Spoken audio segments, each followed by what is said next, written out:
Allez, merci de choisir Perfect Télévision. Vous êtes dans Opinion croisée, madame, messieurs.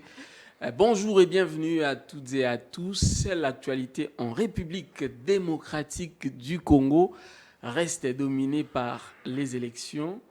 Les élections d'ici peu se premier déjà, on va parler des dépôts des candidatures à l'élection présidentielle. De l'autre côté, la CENI a annoncé que l'élection des conseillers municipaux ne seront organisées que dans des chefs-lieux. En tout cas, les mouvements politiques font déjà des déclarations pour dénoncer cela. Nous allons en parler ici sur ce plateau avec mes invités. Nous allons également placer un mot sur les dossiers de justice, notamment Matata Pognon, Salomon Escadé en passant, mais nous allons beaucoup plus nous focaliser sur les élections. Déjà sur ce plateau, deux invités sont là, les autres avec un grand retard. Malheureusement, nous avons Eric Bissello. Il est là, il est porte-parole du regroupement ACR. Alliance des Merci. Congolais pour la refondation de la nation. Merci beaucoup. Nous vous recevons. Merci beaucoup de toujours répondre présent à nos invitations. C'est une obligation pour moi de répondre présent parce que c'est une chaîne qui est rentrée dans les annales relativement assez vite avec des sujets pertinents et avec des acteurs, des animateurs tout à fait ce dont Congo a besoin, c'est-à-dire des gens qui sont révoltés. Et à ce titre, moi, je voudrais juste rappeler à nos détracteurs que soutenant gracieusement la candidature du prix Nobel de la paix, professeur Denis Mukwege, à la candidature des élections présidentielles. Il sera président. Mais il sera candidat président, il sera président de la République. Mais d'ores et déjà, j'aimerais bien dire à certains que être prix Nobel de la paix, ce n'est pas un vaccin contre la révolte. Être prix de Nobel de la paix, ce n'est pas une immunité contre les ambitions politiques. Il est prix Nobel de la paix. Comme Barack Obama ne l'a pas empêché de mener une guerre en Irak et de faire tuer Oussama Ben Laden. Ce qui sous-entend que Denis Mukwege est un citoyen congolais révolté, et c'est ça qui lui a donné autant de courage à travailler durement là où il en est. Et sa révolte va également dans toutes les strates de la société, c'est-à-dire là où ça ne va pas. Donc, d'aucuns se disent, non, il est médecin, il reste. Non, il est médecin, citoyen congolais, comme les professeurs se permettent de faire de la politique, comme des médecins feront de la politique, comme des commerçants feront de la politique. Il fera de la politique parce qu'il est de bonne loi lorsqu'on constate la défaillance au sommet de l'État, lorsqu'on constate l'incapacité ou l'incompétence notoire des dirigeants, que ceux qui ont les capacités intellectuelles à apporter du savoir et du grand amour interviennent dans le débat politique. Il fait partie de cette génération qui souhaite que les choses s'arrangent, qui ne soit plus là à assister de manière systématique à des violences, à des atrocités contre les Congolais. Donc c'est normal qu'il s'insère, il s'immisce dans un débat politique, bien que c'est un domaine où les coups bas sont des traditions sans savoir à apporter des projets de société. Lui, il se focalise sur les projets de société, sur ce qu'il doit apporter aux Congolais pour améliorer le sort des Congolais. Il n'a pas besoin de l'argent des Congolais, il est devenu riche grâce à son travail. Il n'a pas besoin de l'argent du Congo. Et lui, ce qu'il veut, c'est que le Congo et le Congolais se mettent enfin en ordre de bataille, en ordre de marche pour conquérir les siècles à venir. Parce que nous avons tout. Et parce que nous sommes révoltés que même nos minerais, d'ailleurs on parlera peut-être de ça, que soient cédés à des entreprises émirates pendant 25 ans, que ce soit de l'or et des 3T. À ce sujet, le ministre des Finances, Nicolas Kazadi, a expliqué que ce contrat a fait gagner $1 milliard américains à la RDC. Ce contrat a démontré la faiblesse des gestionnaires du pays, parce que si pendant 4 ans, ils n'ont pas su exploiter les minerais de la République démocratique, ce n'est pas une raison pour les donner, les céder. 1 milliard, qu'est-ce que c'est par rapport au kilo d'or que cette société amasse? Qu'est-ce que c'est par rapport aux minerais stratégiques? Donc vous lui donnez l'exclusivité sur la richesse congolaise, sur sur notre bien commun pendant 25 ans. Vous dites que ça vaut 1 milliard. Si on amasse, on comptabilise l'argent détourné à faute de procès ou des projets inachevés, on n'atteint pas ces 1 milliard. Il ne faut pas nous prendre pour des plus bêtes que nous ne sommes. Merci beaucoup. Alors, la parole va revenir à vous après. Florie Béa, vous êtes des Kabila Forever. Oui, je suis le secrétaire national en charge de communication et médias. En tout cas, merci beaucoup. Nous allons rappeler à nos téléspectateurs que ce plateau a été composé avec équilibre, c'est-à-dire que nous avons pris soin d'inviter l'Union Sacrée et autres. Mais comme vous le constatez, nos amis de l'Union Sacrée, je vais le fustiger ici sur ce plateau, soit ils sont en retard, soit à 10 minutes de l'émission, ils décommandent. Je ne sais pas s'ils ont peur, mais cela ne va pas nous empêcher de faire notre travail. Lorsque nous faisons le plateau, nous veillons à ce qu'il y ait cet équilibre-là. Voilà pourquoi je vous donne la parole avec beaucoup de liberté. Merci beaucoup. Merci de m'avoir invité. Je salue tous les Congolais qui nous suivent partout ailleurs. Et puis, je salue mon autorité morale, Joseph Kabila Kabange, et mon président, Junior Petit, qui me suit en ce moment. Alors, l'autre fois, on avait parlé d'une entreprise de l'État, l'OCC. Oui. Aujourd'hui, je suis allé investiguer à la SNEL. Okay. J'ai trouvé un dossier, un très sale dossier à la SNEL. Je tiens à rappeler, pour ceux qui me suivent, que je suis fournisseur à la SNEL. Et moi, je n'aimerais jamais que la SNEL soit privatisée. Justement, si le président de la République est président aujourd'hui, c'est parce que la Constitution lui reconnaît ses mandats de président de la République. Et dans son article 69, le 3e alinéa, on dit que le président de la République veille au respect de la Constitution. Mais Fabrice Lusinde a été reproché d'incompétence. Il a été rétabli, n'est-ce pas? Justement, en violation de l'article 165, le dernier alinéa. Il y a outrage au Parlement, vous connaissez ce que ça signifie. On a outragé le Parlement et aujourd'hui, au moment où nous parlons, il y a crise institutionnelle entre le président de la République, le Parlement et les cours et tribunaux. Ça, il faut les retenir. Maintenant, qu'est-ce qui s'est passé? C'était la Banque mondiale qui a imposé aux dirigeants de notre pays que pour qu'ils puissent travailler avec le gouvernement, il faudrait que Fabrice Lusinde demeure DG à la SNEL. Et qu'est-ce qui s'est passé? Il y a le membre, quelques conseillers du président de la République, la Banque mondiale et M. Fabrice Lusinde qui ont créé une entreprise ICM. Attendez, est-ce que vous êtes en train de faire une révélation là? Je viens avec le document, c'est ça. Ce sont des évidences. Oui. J'ai dit, ils ont créé, c'est la Banque mondiale, quelques conseillers du président de la République, vous affirmez, en complicité avec M. Fabrice Lusinde, qui est le DG de la SNEL, ils ont créé cette entreprise ICM. Vous affirmez, est-ce que dans le document, il est écrit quelques conseillers du chef de l'État? Non, bien, en fait, ça vient de vous? Dans le document, on ne va pas écrire le nom de gens. Mais ils sont dans l'ombre, ces gens-là. Non, mais est-ce que vous en avez les preuves? Mais c'est ce que je vous dis ici. Je suis venu pour dénoncer. Oui. Je suis venu pour dénoncer. Parce que je connais comment ce secteur de la SNEL fonctionne. Le secteur de la SNEL a déjà tout libéralisé. C'est-à-dire quoi? Si vous voulez vendre de l'électricité, vous pouvez venir signer de contrat. Si vous êtes agréé à la SNEL, vous créez votre hydroélectrique. Et avec votre hydroélectrique, vous avez par exemple 100 MWh ou 25 MWh que la SNEL vous confie. Vous allez vendre et vous donner le pourcentage à la SNEL. Malheureusement, avec ce projet que je vous ai amené, c'est un projet d'accès, de gouvernance et de réforme des secteurs de l'électricité et de l'eau, oui, agréé en cycle. Et là, pour objectif de privatiser la SNEL.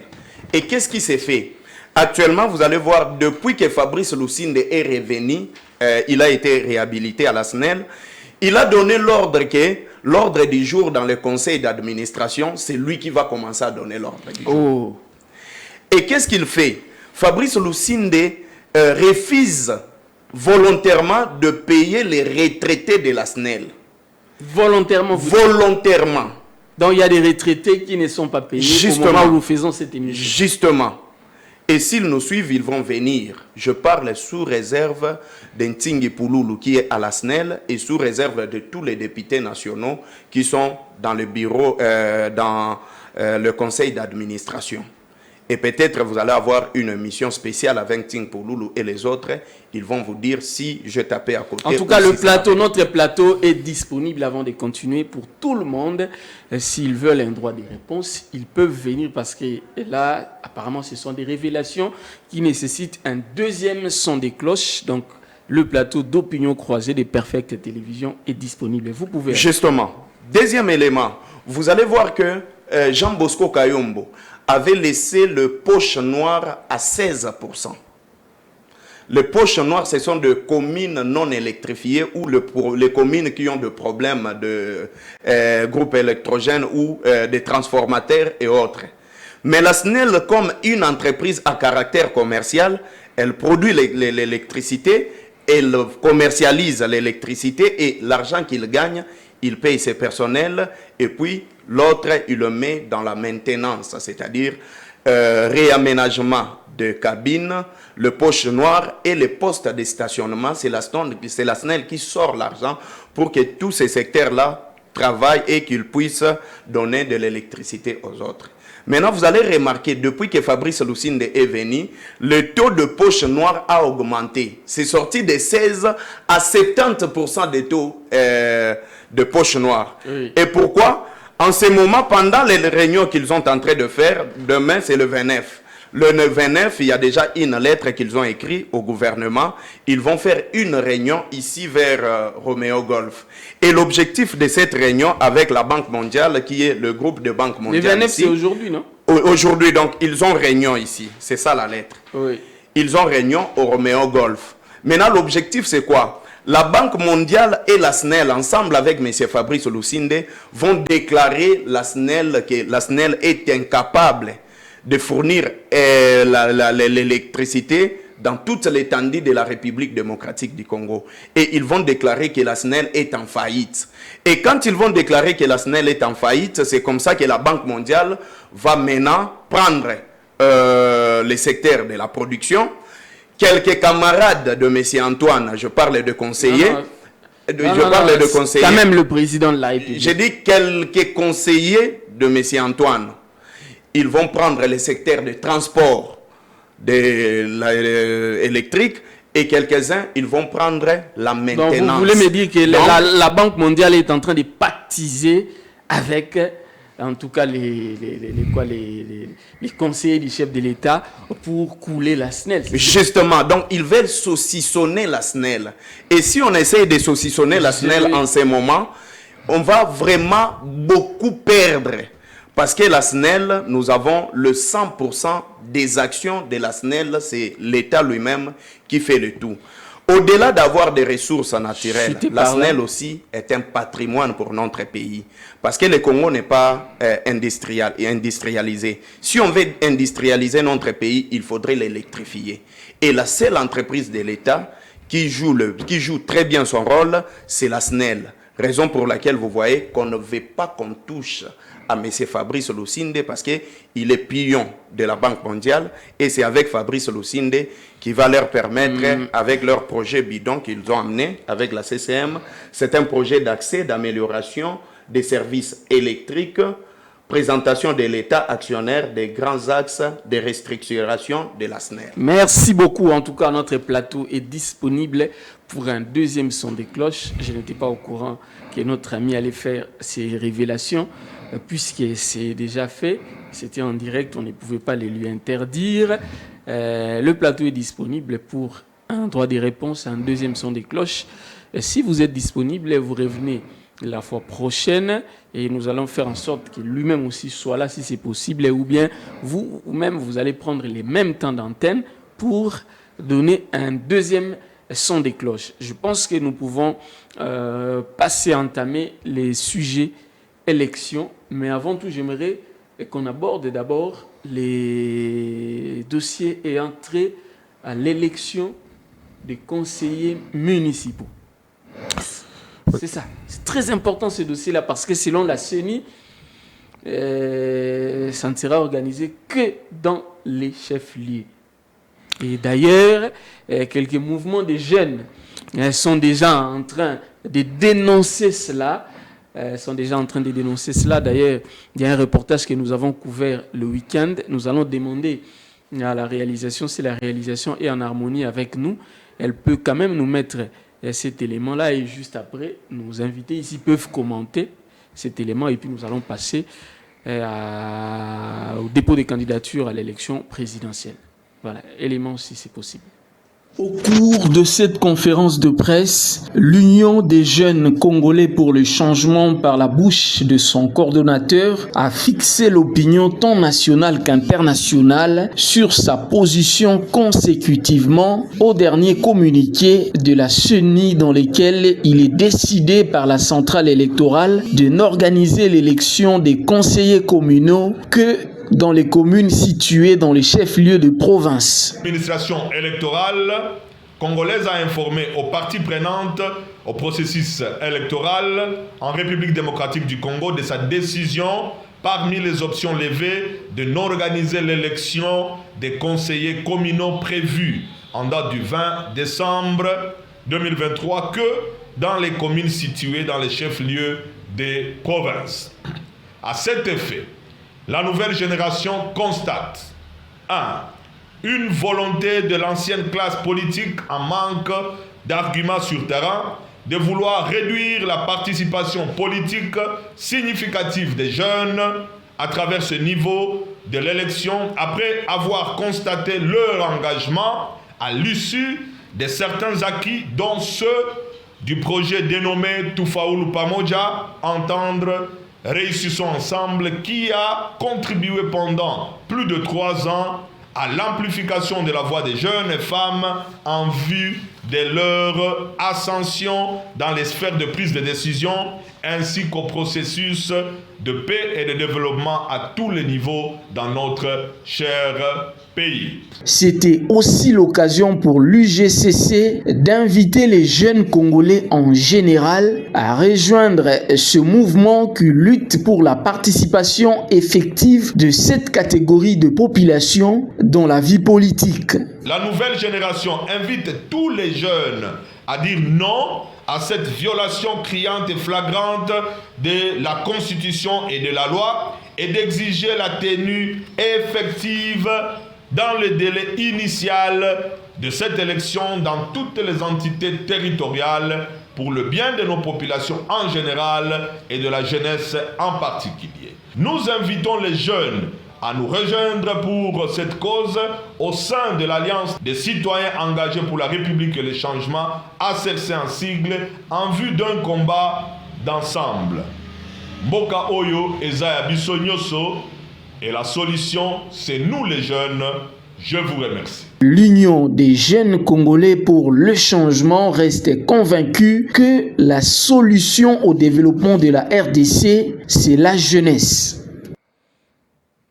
Voilà, merci beaucoup. Alors, en suivant cet élément, on comprend que la CENI est déterminée à organiser l'élection des conseillers municipaux qui est dans les chefs-lieux.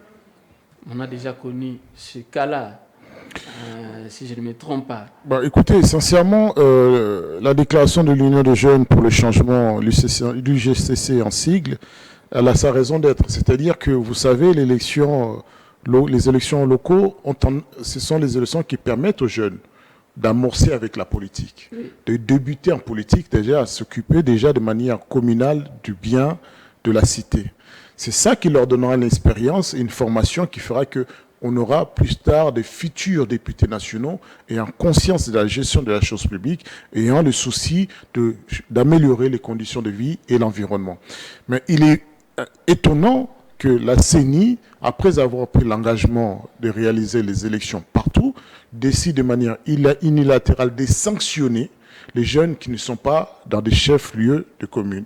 Nous trouvons que c'est une forme de discrimination parce que cela donne des privilèges à ceux qui sont dans ces chefs-lieux, qui sont pourtant des Congolais aussi, comme les autres qui ne sont pas dans les chefs-lieux. Donc, c'est-à-dire que ça crée une inégalité. Et ça, devant la loi, cela n'est pas acceptable. Nous rappelons en outre que, toujours dans ce qu'il faut reprocher à la CENI, il ne faut pas prendre à la légère le fait que les cartes des électeurs se fassent. Si ce n'est une opération encore bien maquillée, ce qui est quand même extraordinaire. Je ne sais pas si vous avez déjà entendu une fois cette situation où on vous fait une carte d'identité qui ne fait même Moi, pas en tout 4 cas, mois, avec 5 ma ans, carte à une moi. carte d'électeur qui ne fait même pas 5 mois. 6 mois, il disparaît, s'efface. C'est extraordinaire. On nous avait vanté des super machines, à chaud, tralali, tralala.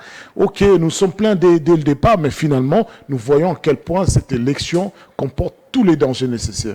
Il est intéressant, et il est important, nous par exemple, avec Dr Denis Mukwege, qui crie en effet que c'est une fraude organisée, mais que la jeunesse a le devoir de ne pas se faire voler une fois encore sa voix, sa volonté et son souci de voir changer l'environnement politique, surtout la République démocratique du Congo. Avec ce que je viens d'entendre, comprenez qu'il y a une machination qui est déjà préparée. On vise à saucissonner le service public, à saucissonner la République démocratique du Congo, en donnant nos minéraux, nos richesses à Primera Gold, en donnant aux étrangers les sociétés pourtant de services publics comme la SNEL, les Régies des eaux. Mais je vous ai dit là que le ministre des Finances a dit que ça a fait gagner à la RDC 1 milliard de dollars. Donc, c'est-à-dire, moi, ce qui est important, est-ce que le contrat est faux? Est-ce qu'on a donné l'exclusivité à Primera Gold? Non, mais il n'a pas refusé. Il a dit oui, mais ça a fait gagner. C'est un mauvais calcul. l'argent à la RDC. C'était un mauvais calcul.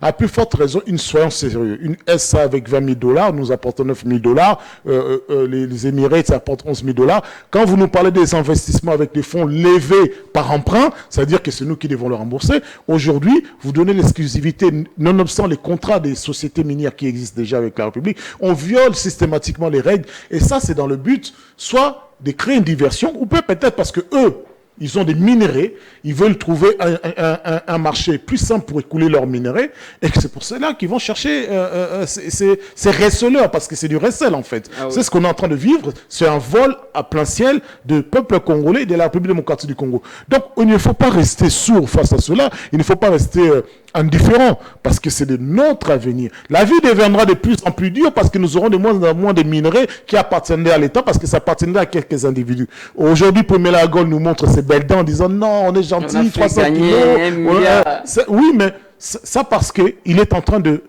mettre en place toutes ces structures. Quand il aura mis en place, vous allez voir à quel point va se transformer un lion, une ogre, parce que même ici dans le marché, pour acheter même ne serait-ce que l'or qu'on a l'habitude pour investir, pour épargner notre argent, nous aurons du mal.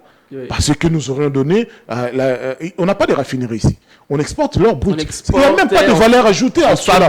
C'est ça qui est tout à fait outrageant et humiliant. Et on nous ramène ici le produit. Tout en sachant que ça n'améliore en rien l'image que dans les salons d'affaires ont sur le Congolais. Nous sommes un pays escroc. Dans les salons d'affaires. Non, mais c'est quand même trop fort. C'est ce qui est dit dans les salons d'affaires et ce n'est pas trop fort.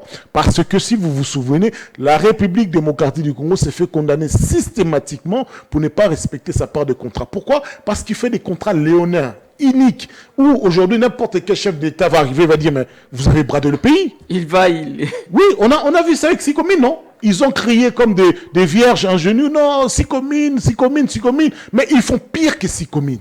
Et ça, c'est tout à fait inacceptable. Nous savons qu'eux, ils ont des carrés miniers. Oui. Nous savons qu'ils ont des intérêts particuliers, que ce soit Lualaba, Mbujimai, ainsi de suite. C'est pour ça que les gardes républicains sont déployés là-bas, notamment même l'état des sièges, pour garder les intérêts privés de quelques individus. Non, quand même, l'état des sièges. Pour garder les intérêts. C'est pour établir la paix sur l'ensemble du territoire. Donc,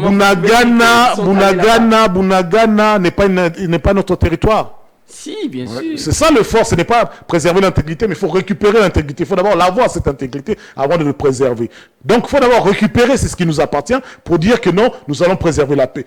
À l'Est, l'état de siège, ceux qui vivent, ils savent que c'est une insécurité, notamment alimentée par des clivages entre les ethnies. Mais ça, si on a une police professionnelle, on a des forces armées adéquates, pas forcément dans le sens de l'armée qui va en guerre, mais celle qui doit être mixée, ben on devrait arriver à terme.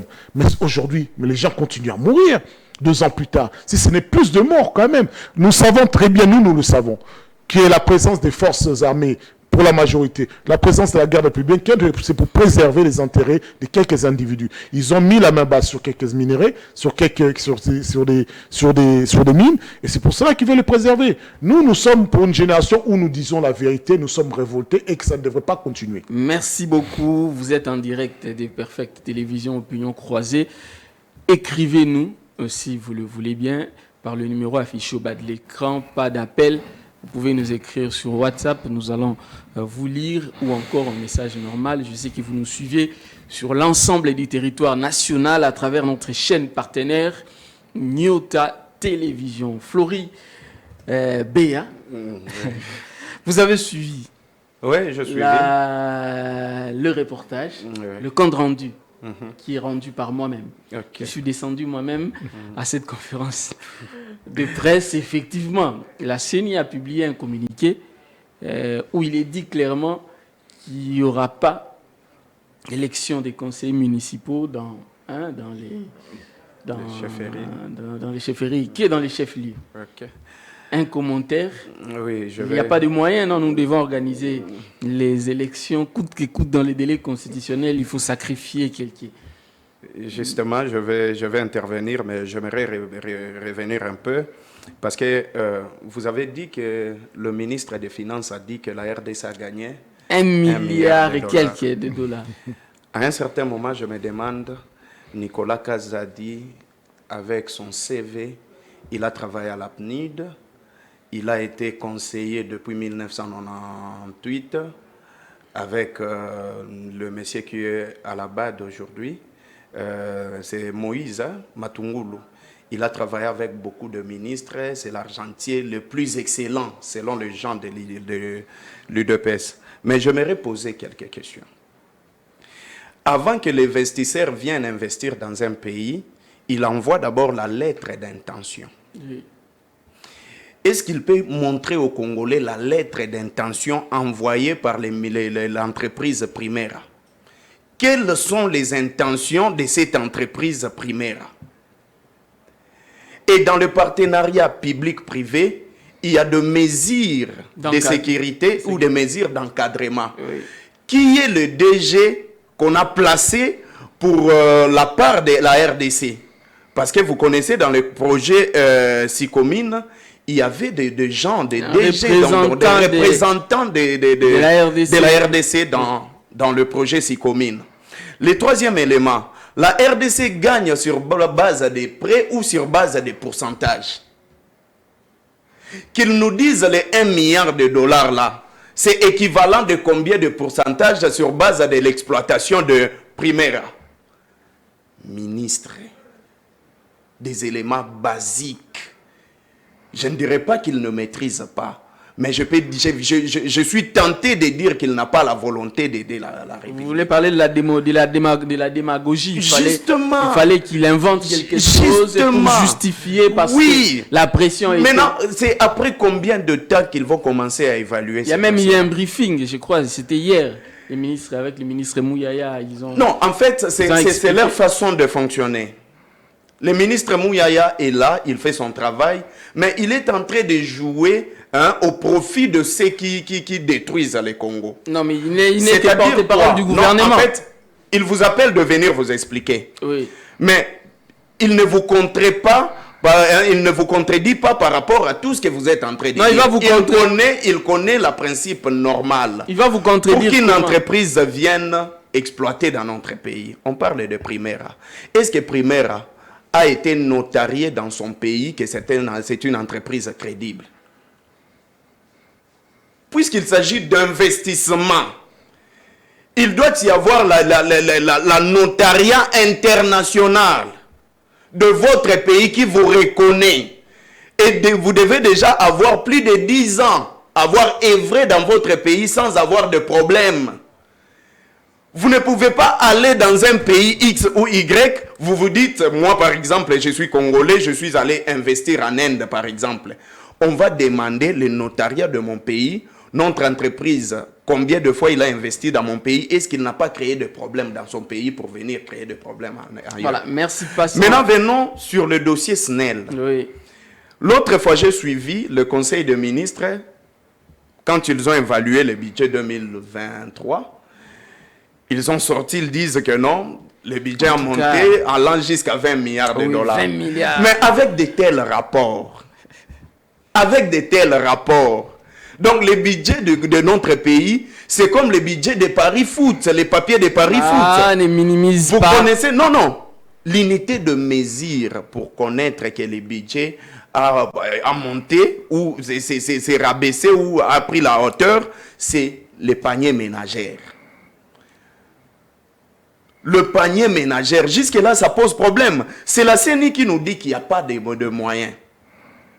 Je ne sais pas si la Cour des comptes doit aller vérifier ou enquêter à la CENI l'argent qu'on a sorti, l'argent de contribuables.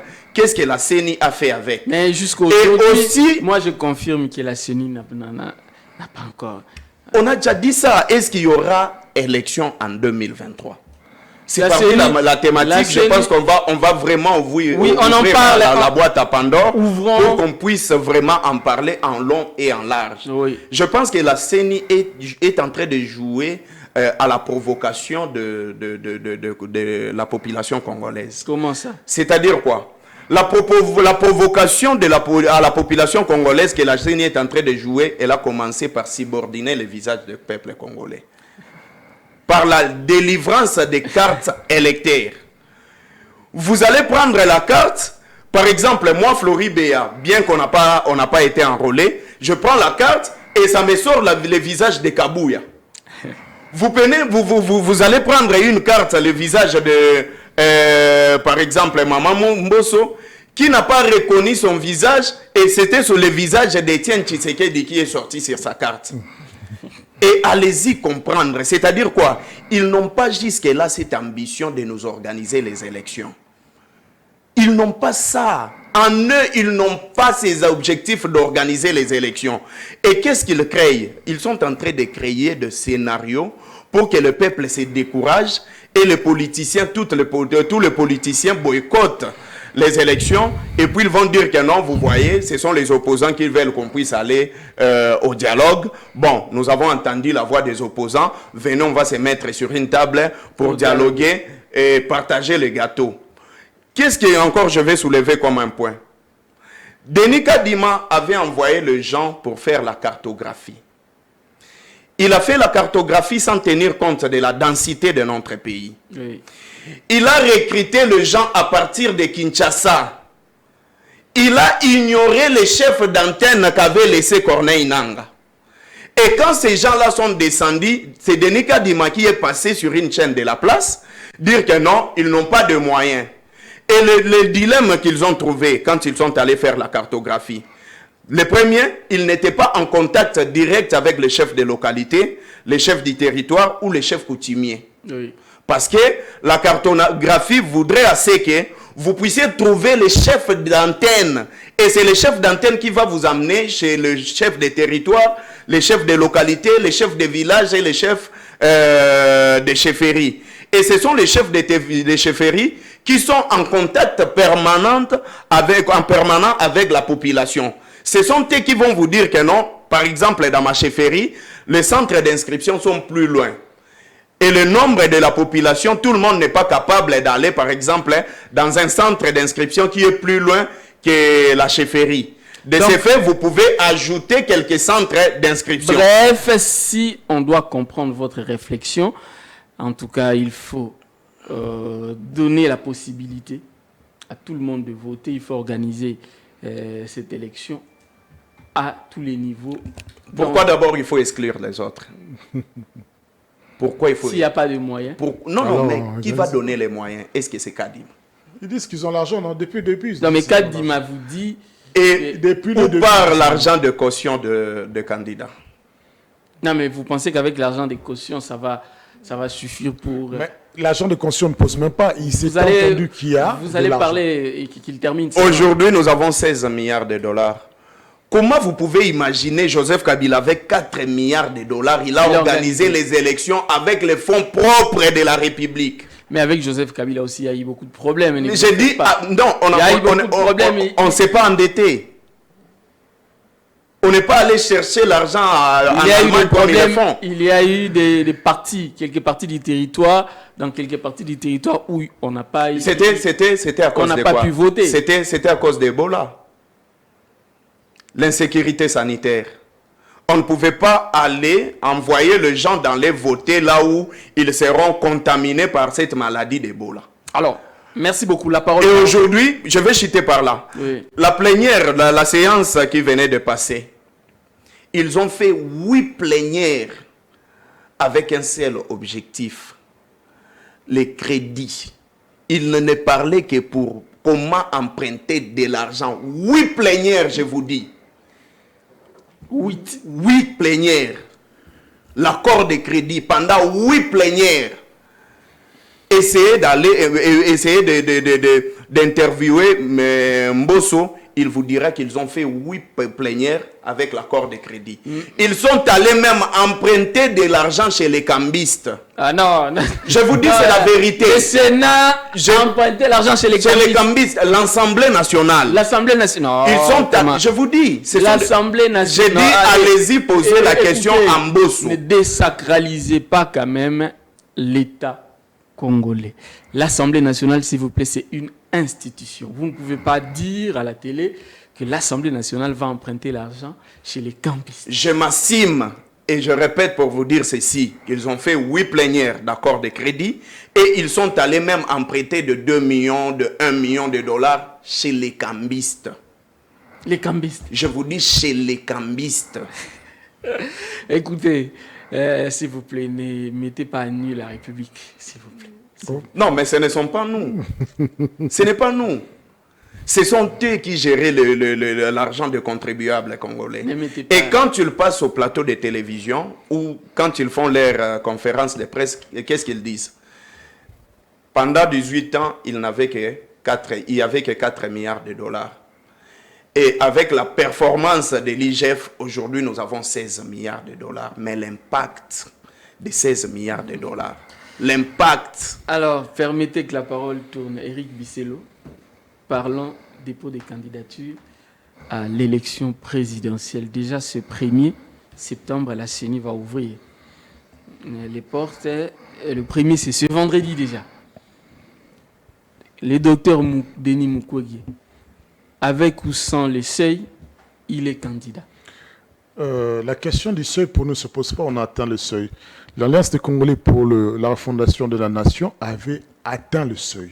Ce qui nous inquiète, c'est le climat, justement, alimenté par la CENI, qui tente à décrédibiliser, à déshonorer ce processus électoral. C'est un climat qui était déjà délétère depuis le départ, avec l'opposition. Mais nous avons pris patience, nous avons dit que non, finalement, nous devions aller aux élections parce que la population congolaise avait le droit d'espérer autre chose que du cosmétique. Pendant qu'ils saucissonnent le pays en vendant nos richesses, en s'accaparant des biens communs, et ils nous distraient avec du cosmétique. On a réhabilité ceci, on a réhabilité cela, mais le panier de la ménagère, le salaire des Congolais, le prix des denrées alimentaires, les routes ne sont pas aménagées. En fait, la sécurité alimentaire et la sécurité sociale des Congolais ne se sont pas améliorées. Mais eux, ils sont devenus des millionnaires, des multimillionnaires en moins de 5 ans. Et ils veulent qu'on leur donne 5 ans pour asseoir une dictature. Parce qu'ils disent que finalement, oui, mais 5 ans c'est passé vite, laissez-nous encore 5 ans pour que nous apprenions à instaurer une dictature. En gros, c'est ça qu'ils demandent. Alors que nous savons que nous avons l'expérience à travers Mobutu. Nzé, il est venu nous a ouvert les yeux. Kabila, il est venu, il a constaté que nous sommes un peuple mature avec nos défauts. Mais aujourd'hui, Félix Tshisekedi ne fera pas revenir aux années 80. Non, ça ne marchera pas. C'est ce qui est sûr et certain, c'est que avec Denis Kadima, qui veulent s'approprier les élections comme un bien privé, un bien de tribu, un bien de chefferie, c'est leur problème. Mais le peuple congolais est souverain. Et c'est pour cela qu'il faut écouter avec beaucoup d'attention les appels des leaders de l'opposition, notamment aujourd'hui Dr Denis Mukwege, qui appelle la jeunesse à se prendre en charge. Mais attendez, lorsque vous dites que les regroupements politiques du docteur Denis Mukwege a atteint les seuils. Mais officiellement, en tout cas selon la liste affichée par la CENI, le regroupement du docteur Mukwege n'a pas encore atteint les seuils. Comment atteint-on? Vous êtes au niveau, si je comprends bien, et c'est aussi pour éclairer les téléspectateurs, vous êtes au niveau de la Cour constitutionnelle. Pour atteindre les seuils, il faut remplir des objectifs définis. Ce n'est pas la CENI qui nous le dit. C'est nous qui disons, qui constatons avec la CENI que nous avons rempli les obligations pour atteindre les seuils. Le seuil actuellement pour les députations nationales était de 284. Nous avons payé pour 350 candidats. Nous avons validé plus ou moins assurément près de 312. Mais étant donné que nous avons été étonnés que la CENI dise que nous avons réuni 242, non, nous avons réuni 342, la CENI nous dit 242, mais dans la célérité, nous avons quand même appelé les Congolais qui sont candidats, qui sont porteurs de ce changement de paradigme, à nous envoyer les récépissés de la CENI, et nous les avons introduits auprès de qui des droits, c'est-à-dire la Cour constitutionnelle. Oui. Donc, c'est-à-dire que selon les règles, nous avons atteint le seuil, donc nous n'attendons pas que les règles changent en cours de route. C'est pour ça que nous sommes sereins, nous le disons avec assurance, nous avons un seul seuil. L'absurdité va même jusqu'où? Lors de l'audience des ouvertures à la Cour constitutionnelle, la CENI vient de dire que l'ACRN n'a pas déposé des candidatures à la Tchangou. C'est hilarant. Parce que je suis même candidat de la Tchangou et que les prélistes, les préqualifications ont été affichées. Et j'ai même pris des photos, je peux même vous les montrer actuellement. Voilà, va jusqu'où va l'absurdité à se régner lui-même. Et voilà. Donc nous, quand nous avons atteint le seuil, il est évident que, de toute façon, l'élection présidentielle n'est pas attachée à une condition spécifique au dépôt de candidature nationale ou provinciale. Oui. L'élection présidentielle, je le dis, je le répète toujours, c'est la rencontre entre un homme, ses idées, son projet de société et les Congolais. Tous les Congolais, pas ceux qui habitent seulement dans les grandes villes. Tous les Congolais, pas seulement les enfants d'eux, ceux de tribus un tel, ceux qui parlent langue un tel, mais tous ceux qui se sentent, qui ont le fibre patriotique congolais, qui vont dire non, ça suffit. Ça suffit. 5 ans, ce n'est pas peu. 5 ans, en 5 ans, il y a eu des morts. En 5 ans, il y a eu des naissances. Le monde change en 5 ans. En 5 ans, l'Ukraine est revenue à l'âge de pierre. En 5 ans. Donc, on ne voit pas... Il a quand même, mais Tshisekedi a quand même fait quelque chose. Parce qu'apparemment, à vous écouter parler, c'est comme si on doit effacer Tshisekedi. Nous nous considérons en toute sincérité, entre les moyens mis à sa disposition par la République et l'État, et ce qu'il a fait, ce sont du cosmétique. Et si le Mama-Yemo, est-ce que vous avez vu Mama-Yemo? Vous me dites que la femme qui est en train d'accoucher à Kenge là-bas doit venir accoucher à Mama-Yemo ou se faire soigner à Mama-Yemo. La République, ce n'est pas Kinshasa, ce n'est pas parler du peuple, ce n'est pas Mama-Yemo. La République, c'est beaucoup plus grand. Et c'est ça que vous ne comprenez pas. Mais en tout cas, moi, les Quinois ont tendance à croire que les cosmétiques, qu'on est en train de réhabilitation de notre stade qui a été construit sous l'ère de Mobutu, dont on a craché dessus pendant longtemps, mais aujourd'hui, c'est grâce au stade des martyrs qu'on est, on est reconnu dans le monde. C'est ce stade qui a envoyé la peine, hormis Tata Raphaël qui a été réhabilité par la famille de Mohamed Ali. Donc on voit qu'il n'y a rien du cosmétique. On peut nous construire un stade, mais nous posons la question, c'est la dignité des Congolais dont il est question. Est-ce que nous mangeons comme il le faut? Est-ce que nous avons de l'eau et le courant? Est-ce que nous avons des routes? Est-ce que nous avons la sécurité? Est-ce que les étudiants, les élèves qui finissent les études, les papas, les mamans ont du travail? Est-ce qu'ils sont payés correctement? Les gens payés leur correctement, ils vont prendre soin de leur famille, de leur sécurité, ils vont payer leur loyer. C'est de ça qu'on a besoin d'État, de réguler les choses. Si le régime actuel considère à café, nous on dit qu'il n'a rien fait, qu'il laisse à ceux qui ont des projets beaucoup plus ambitieux de continuer. Assurément, parce que quand je vois qu'un homme, avec ce qu'il a dans ses mains, il a pu faire ce qu'il faut aujourd'hui, et arrive même à donner du soin gratuitement, et qu'une femme violée, agressée partout où il est, là où il y a un hôpital Panzou, sur tout le territoire de la nationale, elle peut venir avoir des soins gratuits et être assistée d'un avocat. Quand un homme fait ça et qu'on peut passer des scanners gratuitement, mais attendez, il ne faut pas. Il a de la tête, il a de la matière. Mais écoutez, il donne du travail à des milliers de Congolais. Au Congo, nous avons des gens comme ça, ils sont nombreux. Ben, c'est des gens comme ça dont on a besoin. Moïse Katumbi, nous avons besoin de gens comme ça. On n'est pas contre eux. Mais ce dont nous n'avons pas besoin, c'est qu'ils ne sont restés 30 ans à ne rien faire. chômeur à vie et il devient le président de la République en pensant que c'est la carrière. C'est une vie, c'est un profession. Non. Carrière, président de la République, ça se prépare. Beaucoup pensent que 30 ans à vociférer sous les arbres, cela vous donne le droit de venir aujourd'hui piller la République parce que vous avez combattu un régime. Vous savez combien sont morts qui ne sont pas de l'UDPS? Vous savez combien sont morts, ils n'ont jamais épousé vos idées, ils voulaient juste combattre Mobutu. En tout cas, donc j'encourage tous ceux qui sont de l'opposition, qui ont des projets de société pour la République démocratique du Congo. Nous, on s'est attaché à l'homme de la paix parce que il n'a pas de passé, de passif dans la gestion, il a les mains blanches. Et en outre, c'est quelqu'un qui fait un don de soi. Il se donne pour les autres sans attendre quoi que ce soit les retours. Et en outre, je le répète toujours à ce régime, il a un carnet d'adresses mieux fourni que votre frère Kagame, qui a assassiné plus de 10 millions de Congolais. Et donc, vous lui avez donné déjà des raffineries, de l'or, et vous lui avez ouvert les frontières par tous les moyens, que ce soit l'Ouganda, Burundi ou l'Ouganda. Nous considérons que la République démocratique du Congo doit avoir et a la capacité de sécuriser ses territoires, de sécuriser sa population, mais qu'on donne la moyen à nos forces armées. Il faut arrêter de dépouiller nos forces armées, d'aller signer des accords bidons et de dire que non, il y a des groupes armés. Je le répète, Kabila avait laissé 49 groupes armés à l'Est. Aujourd'hui, nous sommes à 200 quelques groupes armés. Donc, je ne sais pas où se trouve le progrès social. Surtout qu'à Kouamoufouti, il y a des gens qui continuent à mourir. Qu'on ne nous dise pas c'est terminé. Les gens continuent à mourir. Et c'est ça, cette cécité qui me révolte, qui me donne la colère. Merci beaucoup. Et quelque part la nausée. Si on vous laisse le temps, vous n'allez pas finir. Je ne vais pas finir parce qu'il y a tellement à dire. Mais il faut dire que je pense qu'ils ont gagné. Ils ont mangé, ils ont un bon argent qui laisse le pouvoir maintenant pour les Congolais pour changer la donne. Merci beaucoup. En tout cas, avant de passer la parole à Florie, j'aimerais en tout cas placer un mot autour d'une image qui m'a fait très mal aujourd'hui.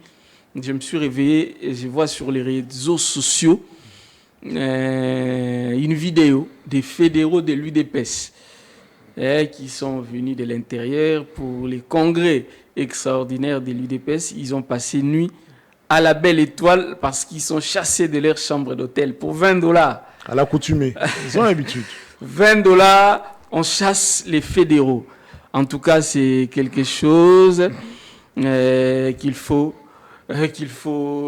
vraiment revoir. Faites en sorte que les fédéraux soient traités, même pas bon. Congolais, de manière générale, tout le monde n'est pas de l'UDPS. Oui, mais ce sont les Congolais. Nous, on regarde pas la cassette politique. Je parle d'abord des fédéraux. Alors, Florie, oui, écoutez, j'aimerais vous poser une question. Parce que vous soutenez Joseph Kabila Kabange. Et quelqu'un qui a suivi l'émission, les numéros passés, m'avait appelé, il m'a dit, écoutez, nous sommes à 100 et quelques jours de la fin du mandat du président de la République, Félix Tshisekedi. Mais il entend les gens parler, continuer à parler du peuple d'abord. Alors que maintenant, on devrait plutôt parler du bilan de Tshisekedi, parce que nous sommes à la fin. Normalement, si je ne me trompe pas, dans un mois, c'est le début de la campagne électorale. Le vendredi, c'est le début des dépôts des candidatures pour la présidentielle. Oui. J'aimerais bien avoir quelqu'un de l'UDPS ou de l'Union Sacrée sur le plateau. Ils ne viendront pas. Ils étaient invités, mais à la dernière minute... Ils ne viendront pas. Les embouteillages. Les embouteillages, et puis Madame Leurs embouteillages, oui. me dit qu'ils ne seront pas là. Ce n'est pas grave. Okay. Mais au moins, comment est-ce que vous pouvez essayer de commenter le bilan de Tshisekedi en tant que président de la République et en même temps placer un mot sur les dépôts des candidatures à l'élection présidentielle parce que nous sommes déjà en train de chuter. Ok, merci beaucoup. D'abord, puisque pour tous ceux qui parlent de peuple d'abord, je vais faire comme mon vieux Claude Machala. J'appelle à la population congolaise que tous ceux qui parlent de peuple d'abord, si vous entendez quelqu'un dans votre quartier parler de peuple d'abord, appelez la police pour que cette personne soit arrêtée. Comment ça? Pour propagation de faux bruits. Propagation de faux bruits. Oui. Vous savez, le bilan de M. Antoine, moi je le caractérise par 4. Les tribalismes, c'est ça le bilan de M. Antoine. La corruption, les détournements et puis le manque de leadership éclairé. Je commence par les tribalismes. 4 ans au sommet de l'État. Regardez les nominations de M. Antoine. Le président de la République. Je dis, regardez ces nominations dans tous les secteurs étatiques. Vous allez voir, c'est 80% de le même espace linguistique que lui. Non. Mais c'est quand même la vérité, non? Ministre à la Non, justice, j'ai dit, juge, c'est quand même la vérité. Constitutionnel, président, le Je ministre de m'appelle l'Intérieur. Flori Béa, je suis Kassaïen. Et 100% Moulouba. Flori Béa que vous voyez devant vous. C'est ça le bilan de M. Antoine. Kabouya l'a dit. Kabouya, il a dit que non. Moïse Katumbi attaque M. Antoine, pas parce qu'il gère mal le pays, mais parce qu'il est Moulouba. Donc Kabouya ne sait pas que le président de la République n'appartient plus à un tribu ou une ethnie. Le président de la République, aujourd'hui, sous l'IDPS, est devenu un Moulouba. C'est Kabouya qui parlait de ça. En tout cas, j'aimerais vraiment que... Deuxième élément, Voilà. je parle de la corruption. Oui. Nous avons suivi avec vous le Pépé Mbosso qui parlait, quand il était définitivement élu président de la Chambre basse. Il dit, le président de la République vous a fait un don. Don de quoi? Des palissades. Donc, selon Pépé Mbosso... 27 millions de dollars qui est Kabou. Oui, selon Pépé Mbosso, M. Antoine, c'est une ONG ou une fondation qui fait maintenant des dons aux députés nationaux. Avec son salaire peut-être. C'est la corruption. Mais pourtant, si vous lisez l'article 100 de la Constitution, on parle de la dotation, de l'autonomie de l'Assemblée nationale et de la propre dotation. C'est-à-dire, ça devrait normalement être l'Assemblée nationale qui dote des jeeps aux députés nationaux. Malheureusement, avec M. Antoine, c'est lui, par le biais de la transhumance, il a voulu se faire de la majorité écrasante selon lui, et il a acheté quelques députés, la morale des députés, avec des jeeps palissades. Les détournements, sous la gestion de M. Antoine, quel est ce projet qui s'est effectué sans parler du détournement? Projet 100 jours, le projet gouvernemental exécuté par les conseillers du président de la République. Frappe. Projet Tilé-Gelou, toujours le conseiller du président de la République dans les coulisses. Frappe. RAM. 14 millions de dollars pour la construction des écoles à Kassai. Frappe. Toujours le conseiller du président de la République. RAM. Frappe. Le gouvernement de Sama Lukonde. On n'a jamais interpellé Sama Lukonde. Mais aujourd'hui, on cherche à interpeller Matata Pogno. Le dossier 6 200 000 dollars pour achat Chenchard. Oui. Ministre de l'économie. Justement, frappe 6 200 000. Même la francophonie. Francophonie avec Chile Gelou. Est-ce que avez-vous entendu parler d'un certain monsieur Dieudonné Lobo, qui était le coordonnateur des services privés du président de la République? Avec le dossier MIBA, les Canadiens qui étaient venus pour relancer la MIBA, plus de 300 millions de dollars falsifiés, la signature frappe. Il a été arrêté, le monsieur. Aujourd'hui, on ne sait pas quand est-ce qu'il a été jugé. Et le monsieur, on lui a fait sortir de Makala, je vous dis, les avant-midi, il est porté disparu jusqu'à aujourd'hui. C'est ça le bilan de M. Antoine. Maintenant, sur le plan faisabilité, M. Antoine a enrichi sa famille, il a enrichi ses amis, il a enrichi les gens de son parti au détriment de la population congolaise. Je vous dis, la RDC est tellement vaste à tel point que la gestion de M. Antoine n'atteint même pas les 10% de la grandeur de notre pays. Et parlant de leadership éclairé, M. Antoine n'a aucune vision pour diriger ces pays. Non, mais il dirige quand même le pays. J'ai Il vous a dirigé, on a organisé les Jeux de la francophonie. Ah, non, en fait, les étrangers savez, sont venus, ils sont partis satisfaits. Vous savez, est-ce que vous avez déjà lu la mission de la francophonie? La troisième mission de la francophonie, c'est lutter contre les droits de l'homme, la démocratie et instaurer la paix. Aujourd'hui, le pays est agressé. Pourquoi est-ce que la francophonie ne vient pas soutenir la RDC. Vous voulez dire lutter pour les droits de l'homme, c'est ça? Lutter pour les droits de l'homme. Oui, oui. La démocratie et instaurer la paix dans des pays agressés. Aujourd'hui, la RDC est sous agression du Rwanda. Maintenant, dites-nous pourquoi les gens, le membre, nous sommes signataires de la charte de la francophonie, pourquoi est-ce que les pays francophones qui participent avec nous dans des réunions ne se prononcent pas à l'égard de notre sort? Pourquoi selon vous? Non, c'est parce qu'il y a au sommet de l'État, il n'y a pas une leadership éclairée au sommet de l'État. Non, mais quand même, Tshisekedi, c'est quand même le président de la République qui s'est imposé en 5 ans. Vous avez vu vous-même comment est-ce qu'il a instauré la gratuité de l'enseignement. Mamaïmo, aujourd'hui, si vous allez là-bas, c'est parfait.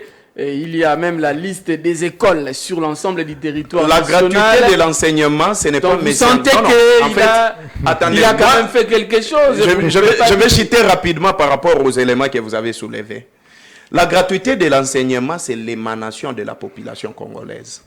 C'est la population congolaise qui a voulu à ce que nos enfants puissent étudier. Il a matérialisé. Avec les emprunts là-bas. C'était déjà partiel. C'était déjà pour les enfants de première, deuxième et troisième primaire ne payaient pas déjà sous Kabila. Maintenant, le problème, c'est que avec Mama Emo, moi, j'aimerais bien que M. Antoine puisse construire deuxième Mama Emo à Maluku. Parce que Mama Emo existait déjà. S'il avait, par exemple, construit à Maluku, qui a 7000 km 600 par rapport à... C'est la commune la plus grande de la ville de Kinshasa. S'il avait construit, par exemple, à Tchangou, un autre hôpital de qualité, vous ne voyez pas qu'aujourd'hui on parle de la décentralisation de la ville de Kinshasa. On va commencer d'abord par accepter ce qui est fait à Mama Emo. Pourquoi vous voulez refuser? On ne refuse alors pas. Il y a, non, en fait, on ne refuse pas. Mais Antoine a commis beaucoup d'erreurs. C'est par exemple avec le projet Zando. Zando existait déjà. Pourquoi est-ce qu'on n'est pas allé construire même ailleurs, en Sélé là-bas? Si on avait construit un marché moderne en Sélé là-bas, tous les gens de Tchangou, est-ce qu'ils allaient toujours quitter Tchangou pour venir on a ici? déjà construit le marché de la liberté, mais les gens de Tchangou viennent... Justement, parce que le marché de la liberté n'a pas la même grandeur que les Zando. Voilà, alors, merci beaucoup. Permettez qu'Eric Bisselo place aussi un mot, parce qu'on a épuisé l'heure. Il est déjà 12h passées. Je suis à chaque fois un peu étonné que les journalistes nous demandent à nous, qui sommes de l'opposition, de connaître un travail bâclé qui est fait par la majorité. Non, les Djalais, il faut réserver ça à ceux qui ont le devoir de faire du bruit. Nous avons le devoir de constater la distance qui est entre la promesse électorale et les réalisations et les faits sur le terrain. Nous avons le devoir de faire ressurgir la douleur et la souffrance du peuple congolais. Nous avons le devoir de dire que ça, de dénoncer ça ne va pas, détournement de fonds. Ce que vous n'avez pas réalisé. Notre population souffre. Notre population se fait assassiner. Vous ne construisez pas les routes. Nous sommes la conscience des mauvais gestionnaires. Et donc, nous devons le rappeler en permanence. Donc, le Djalais, il faut laisser ça à ceux qui reconnaissent. Et je répète juste une chose. Vous avez oublié. Moi, je me souviens ici que Maman Tchalamouane a fait la prison dans les cachots de la NR parce qu'elle a chanté une chanson. Et moi, je me souviens que Minito Salité, il y a des artistes qui sont passés devant les tribunaux militaires parce qu'ils ont chanté. Alors, venez pas ici nous payer. Nous avons toujours des membres de l'opposition qui sont en prison aujourd'hui. Nous avons des gens, parce qu'ils ont critiqué, ils disparaissent, ils sont dans les cachots d'un air. Les cachots qui disaient, le chef d'État disait dans sa promesse, la première chose que je ferai, c'est fermer ces cachots-là. Le reste, même si je n'ai pas en tête, on verra, on improvisera. On a vu l'improvisation, mais au moins on savait que les cachots allaient être fermés. Mais ils n'ont pas été fermés. À un moment, il faut remettre la réalité sur les devants de la scène et dire que nous ne pouvons pas sacrifier une génération supplémentaire en vous donnant 5 ans. Parce que non seulement nous prenons le risque de voir un pays entier être tribalisé, mais nous prenons le risque également de sortir de l'histoire parce que ces gens-là ne savent même pas où ils vont. Merci beaucoup. Chuter. Et puis oui, je vais chuter. Faites passer votre message. Oui, justement. Oui, en fait, tout ce que je vais faire passer au peuple congolais qui nous suivent, je sais que M. Kadima vous provoque. Je sais que M. Kadima provoque la population congolaise. il a commencé à vous provoquer en déformant vos visages. Dans les cartes d'électeurs. En dénaturant même les noms. Sur les cartes d'électeurs. Oui, oui. Et il en a fait encore avec la conférence que vous venez à peine de suivre. Et il continue de le faire. Il est temps. La seule chose qui peut sauver notre pays, c'est la révolution populaire. Absolument.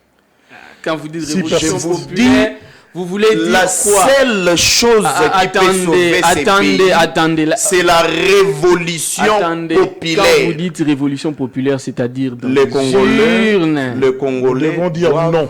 se révolutionner contre un système instauré En allant par ces régimes de M. Antoine. en allant aux urnes, n'est-ce pas? Qu'est-ce qu'il faut faire? Qu'est-ce qu'il faut faire? La population ne peut plus être manipulée par les gens qui vous volent, qui vous appellent encore dans des réunions, des matinées politiques, et vous allez leur acclamer. Ça, je suis Nous faisons notre part à la télévision. Nous avons fait notre part, mais le reste, c'est vous. Le reste, c'est vous. Il faut leur exiger beaucoup. Il ne faut pas laisser les gens comme Bosso, ils vous appellent, vous allez. Les gens comme Bahati. Les gens comme... les gens même comme les gens de l'UDPS. Non, mais l'UDP, c'est un Non, grand parti. mais- Vous ne pouvez pas parler de l'UDP. Non, Vous ne pouvez pas parler de l'UDP. c'était un grand parti. Quand vous avez vos cadres qui dorment sous Non, le non, sous- non. J'ai dit, c'était un grand l'UDPS, non, je m'assume. J'ai dit, l'UDPS, c'est un parti de malédiction. Non, retirez. C'est quand même- Voudriez-vous, tel que vous êtes là, qu'on puisse gérer votre vie comme Kabouya gère l'UDPS? Non, moi, je suis journaliste, vous ne me posez pas la question. Ok, c'est bon. Et aucun peuple, Je ne suis pas aucun membre Congolais, de- merci de beaucoup. l'UDPS. Aucun Congolais ne voudrait assez que l'on puisse gérer sa vie au même titre que M. Antoine est en train de gérer le Congo. Non, ça c'est Il vous. est temps. Ça c'est vous qui le Moi, dites. j'ai essayé mais d'étudier M. Ça c'est Antoine. vous qui le dites, mais il y a des Je dis, Congolais qui essayé apprécient la d'étudier gestion M. Antoine. de Tshisekedi. Je vous Il dis, y a des Congolais qui... j'ai pris tout mon temps d'étudier M. Antoine. En lui, même les drapeaux de Congo ne flottent pas dans son cœur. Non, Je vous dis- non. Je vous dis, quand même le j'ai dit- président j'ai de la fait- République. C'est quand même le fils J'ai dit, d'Étienne Tshisekedi Wamuluba. j'ai dit ceci. Moi, je fais la psychologie thérapeutique. L'étude de comportement, c'est mon domaine. J'ai eu le temps d'observer M. Antoine. J'ai fait les études sur lui. Dans son cœur, le Congo n'existe Ça pas. n'engage que vous. Dans son cœur, c'est sa famille, Ça n'engage que vous. hein. c'est ses amis. Écoutez, ça n'engage que vous. Mais c'est la vérité, Non, tout c'est le ce monde que le j'ai sait. dit. Non, papa, moi je ne pense pas J'ai comme dit, ça. tous les Congolais, Non, je parle de la majorité non. des Congolais, Moi, je ne- savent moi, je ne pense que pas dans comme M. ça. Antoine, le Congo n'existe pas. Et comme unité de mesure pour savoir que dans son cœur, le Congo n'existe pas, comptez seulement le nombre de ses voyages. Non. Écoutez, on doit désannoncer l'émission. Écoutez, au-delà de tout, Monsieur Tshisekedi, c'est le président de la République démocratique du Congo. Nous lui devons respect. Nous nous opposons aux Nous idées. respectons l'institution présidente de la République. Voilà, et l'institution président de la République et la personne Nous de le M. respectons Tshisekedi, également. comme vous, M. Floribert, Ouais. comme vous, Mukola Bouzo Bazalaka. Est-ce que M. vous respectez Mukola Eric Bouzo Bazalaka? Bisselo. Maximum de respect à notre président de la En effet, à République. l'institution présidente de la République. Alors, nous avons leur connaissance. cette émission est terminée. Vous allez la suivre en rediffusion sur Perfect Télévision ce soir à 21h30. La même émission sera sur YouTube, Peter Tiani, RDC TV tout à l'heure, déjà à partir de 13h ou 16h. La même émission va passer en boucle sur Nyota Télévision sur l'ensemble du territoire national et même en dehors de nos frontières. D'ici là, portez-vous bien. Allez, au revoir. Bye. Merci.